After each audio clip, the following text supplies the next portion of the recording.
Mas, kami dari kelompok pembelajaran mesin dengan judul pengembangan model prediksi penyakit jantung menggunakan algoritma random forest untuk mata kuliah pembelajaran mesin. Izinkan saya untuk membuka presentasi kami di video ini. Assalamualaikum warahmatullahi wabarakatuh. Selamat pagi dan salam sejahtera kepada kita semua. Yang kami hormati Bapak Ruhul Amin selaku dosen pengampu mata kuliah pembelajaran mesin, serta rekan-rekan mahasiswa yang saya banggakan. Perkenalkan kami dari kelompok 5 yang terdiri dari saya sendiri, Desa Al-Huda Sibqatullah, bersama rekan saya Muhammad Ali Zainal Abidin, Mas Adi Kuncoro, dan juga Mas Abdul Aziz Nur Hakim. Pada kesempatan ini kami mempresentasikan hasil proyek akhir untuk mata kuliah pembelajaran mesin dengan judul pengembangan model prediksi penyakit jantung menggunakan algoritma random forest. Sebagaimana kita tahu, penyakit jantung merupakan salah satu penyebab kematian tertinggi di dunia. Di Indonesia sendiri, data dari Kementerian Kesehatan menunjukkan peningkatan angka penderita penyakit jantung dari tahun ke tahun. Hal ini menyebabkan atau disebabkan oleh banyak faktor seperti gaya hidup, kemudian stres, konsumsi makanan tinggi lemak, dan sebagainya. Dalam dunia medis modern, kecepatan dan ketepatan diagnosis sangat penting. Karena itu diperlukan sistem prediksi dini yang mampu mengidentifikasi potensi penyakit jantung secara akurat. Kami mencoba menjawab tantangan ini dengan pendekatan berbasis machine learning dalam proyek ini. Kami menggunakan algoritma random forest karena kemampuannya yang cukup unggul dalam melakukan klasifikasi dan juga menangani kompleksitas data-data yang dibutuhkan. Untuk alasan pemilihan algoritma beserta tujuannya saya serahkan kepada Mas Adi. Silakan Mas Adi. Terima kasih banyak Mas Jesse. Perkenalkan saya Adi Kuncoro. Mengapa kami memilih algoritma random forest sebagai inti dalam model prediksi ini? Random forest adalah algoritma ensemble learning berbasis banyak decision tree yang bekerja dengan menggabungkan hasil dari beberapa pohon keputusan untuk memberikan prediksi akhir. Keunggulannya adalah mampu menghindari overfitting, menangani data dengan dimensi tinggi, serta memberikan hasil prediksi yang stabil dan akurat. Dalam beberapa penelitian terdahulu, Random Forest menunjukkan performa yang sangat baik untuk kasus diagnosis medis.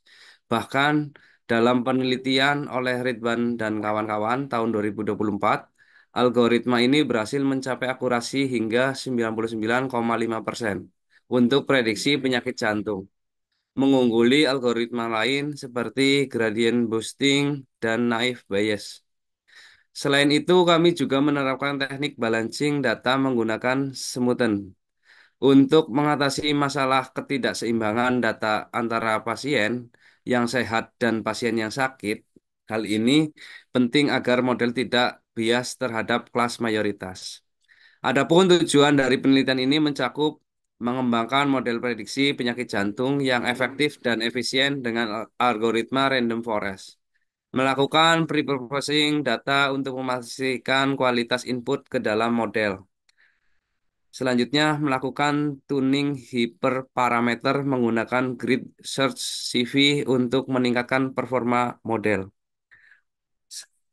Selanjutnya, mengevaluasi hasil prediksi dengan menggunakan metrik evaluasi klasifikasi yang umum, seperti akurasi, precision, recall, dan F1 score. Terakhir, menyajikan solusi prediksi yang dapat membantu dalam proses deteksi dini secara nyata di dunia medis. Untuk selanjutnya, tentang metodologi dan tahapan penelitian akan dibacakan oleh Mas Zain. Metodologi yang kami gunakan dalam penelitian ini bersifat eksperimental dan berbasis pada proses pembelajaran mesin secara end-to-end. Penelitian ini dilakukan menggunakan bahasa pemrograman Python di platform Google Colab dengan memanfaatkan pustaka populer seperti Pandas, Scikit-learn, dan Matplotlib. Adapun data yang digunakan adalah dataset herd.csv yang kami peroleh dari UCI Machine Learning Repository. Dataset ini merupakan dataset terbuka yang banyak digunakan dalam penelitian klasifikasi penyakit jantung. Di dalamnya terdapat berbagai fitur klinis seperti umur, jenis kelamin, tekanan darah, kolesterol, detak jantung maksimal, dan status penyakit jantung. Tahapan penelitian kami terdiri dari beberapa langkah penting, yaitu yang pertama, import library.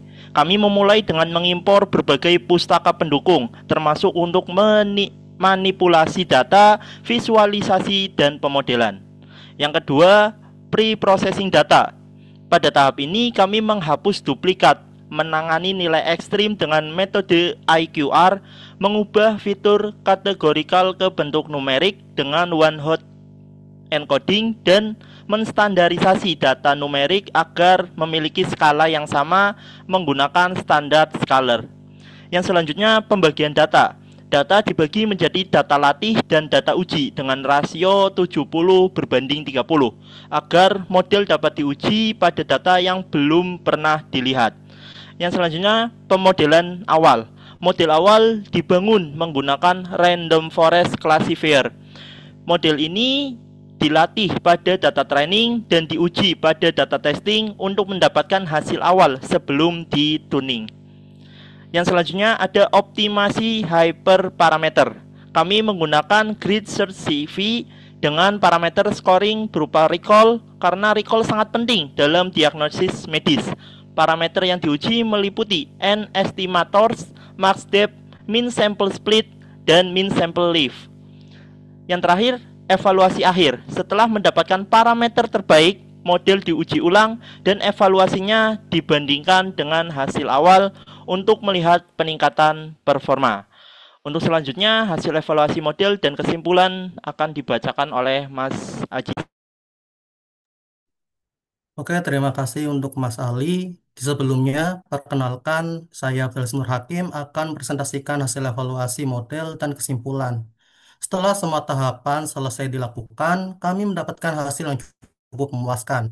Pada model awal, algoritma random forest menunjukkan performa yang baik dengan akurasi sebesar 85% dan nilai recall 94% untuk memprediksi pasien yang benar-benar mengidap penyakit jantung. Namun setelah proses tuning hyperparameter menggunakan grid search heavy, kami berhasil meningkatkan performa model secara signifikan dan menstabilkan nilai recall hingga 91% melalui validasi silang. Ini berarti dari 100 pasien yang benar-benar memiliki penyakit jantung, sekitar 31 orang dapat terdeteksi dengan tepat oleh model ini. Nilai ini sangat penting dalam dunia medis karena karena lebih baik memberikan peringatan palsu daripada melewatkan pasien yang benar-benar sakit. Dari hasil penelitian ini, kami dapat menyimpulkan bahwa algoritma random forest sangat efektif untuk prediksi penyakit jantung, apalagi jika disertai dengan processing data yang baik dan tuning parameter yang tepat. Saran untuk Saran kami untuk penelitian lanjutan adalah menggunakan algoritma lain seperti XGBoost atau SVM untuk perbandingan performa, menggunakan data klinis nyata dari rumah sakit atau institusi kesehatan, menambahkan visualisasi seperti Coefficient Metric, ROC Curve, atau evaluasi validasi silang yang lebih lengkap. Dan yang terakhir, mengembangkan sistem ini menjadi aplikasi antarmuka pengguna agar bisa digunakan oleh dokter atau tenaga medis secara langsung. Selanjutnya penutup akan disampaikan oleh Mas Huda. Oke, demikian presentasi dari kelompok kami mengenai pengembangan model prediksi penyakit jantung menggunakan algoritma random forest. Kami berharap bahwa proyek ini tidak hanya menjadi pemenuhan tugas akhir mata kuliah, pembelajaran mesin, tetapi juga memberikan gambaran nyata tentang bagaimana ilmu yang kita pelajari dapat diterapkan untuk menyelesaikan masalah-masalah penting di masyarakat, khususnya di bidang kesehatan. Kami mengucapkan terima kasih yang sebesar-besarnya kepada Bapak Ruhul Amin, Mkom, atas bimbingan dan arahannya selama ini. Terima kasih juga kepada rekan-rekan semuanya atas perhatiannya. Saya tutup. Wassalamualaikum warahmatullahi wabarakatuh. Salam.